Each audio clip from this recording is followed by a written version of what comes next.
Hello, Rosanna. Hello, Tanya. I want to start off by sharing with you that thanks to you for introducing me to the Milton District Hospital Foundation, and I got to witness this weekend one of the most phenomenal philanthropic moments of my life, which really inspired me. And can you share a little bit about your association, the time you've spent with the Milton District Hospital and how it's kind of been helping our community? Well, it's been such an honor and a privilege to be a part of this wonderful event. I've been volunteering for this particular event for the last 10 years, and I cannot really tell you just how much it means to me. At every event, I can honestly say by the end, I have that aha moment. Oh my God, we did it again. How did we do this? And what are we going to do next year? And I just cannot believe just watching the generosity of our community and the support of our hospital, and in just a few hours. And it honestly is a labor of love. I enjoy volunteering for this. It really touches my heart. And this year, I believe that we raised over 2 million. Is that correct? That is the figure. It was epic. As you know, that equipment is not government funded, and essential medical equipment does need to be fundraised. So every dollar is so needed. And this year, the primary focus was to raise money for a much needed CT scanner.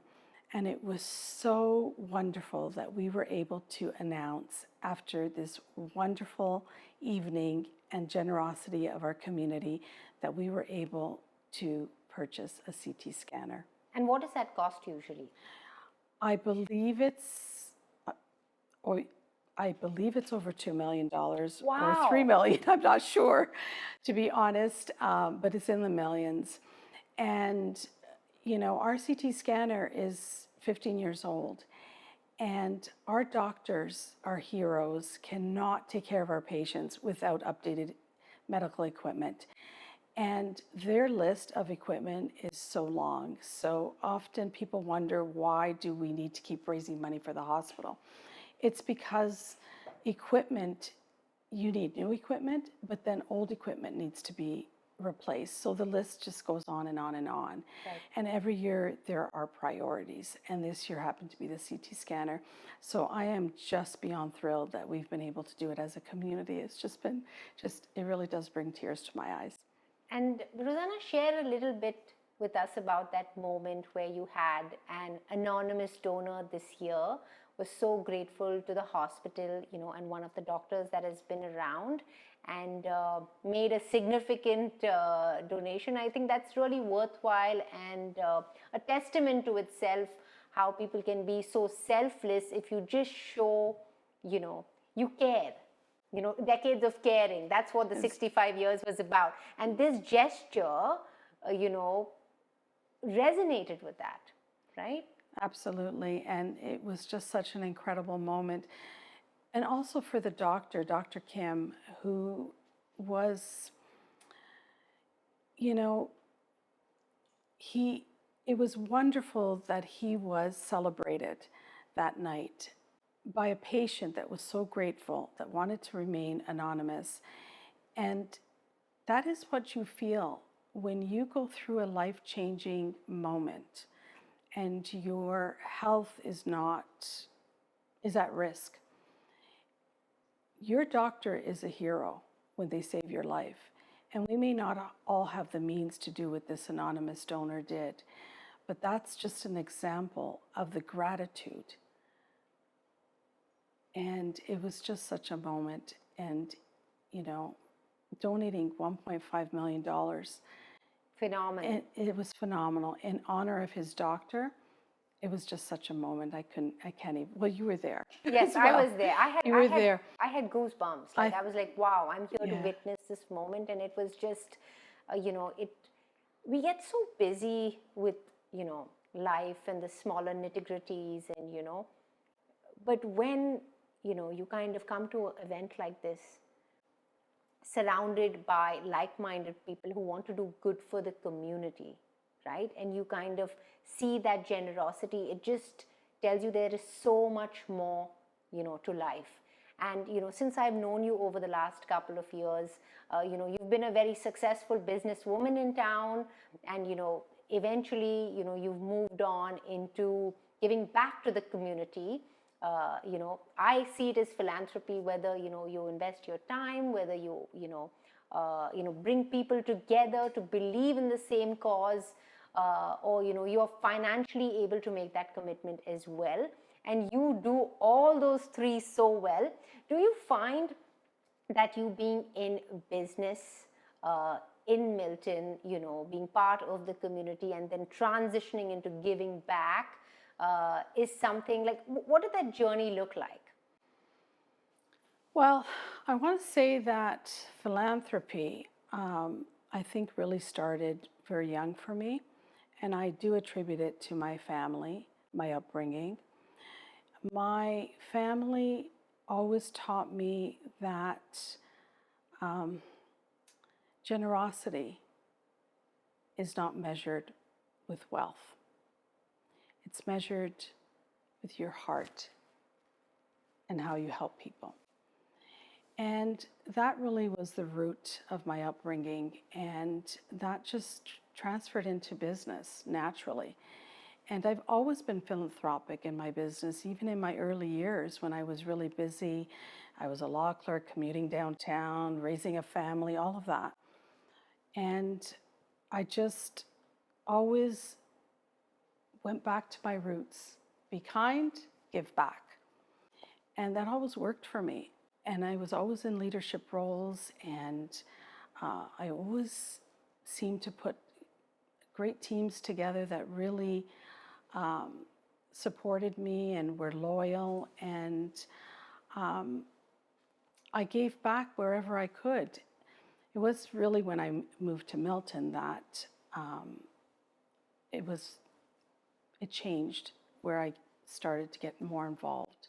And how many years have you lived in Milton for, or called it home, if I may say? Absolutely, you can call it home. I've been here business-wise a little bit longer, but we ended up moving here in 2011. Okay. And a lot changed. Milton was very different. I learned very early on that, especially owning a business in Milton, that you really needed to be immersed in the community. So I started to get involved.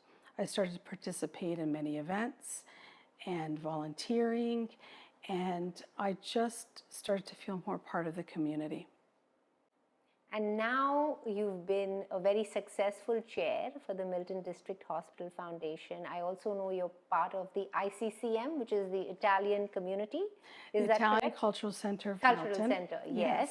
Yes. Right. So leadership, it seems to be in your DNA, if I may say that correctly. Yes. I guess when I first came to Milton, there were so many great causes, but at some point I realized that I needed to focus my energy on one or two causes that were personally close to me. And culture is one, and I felt that was important. I think that culture is important for anyone living in Canada. That's why we're here, and I love all the diverse cultures that we have, and I think it's really important that we maintain some of that heritage and pass that on to our children and grandchildren. Right. And I lost my mom at a very young age, and she was only 57. So I found being connected to the Italian community, I just felt closer to her.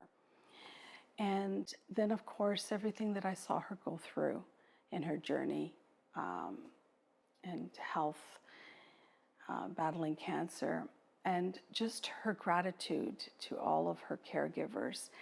No matter what, she never forgot to say thank you.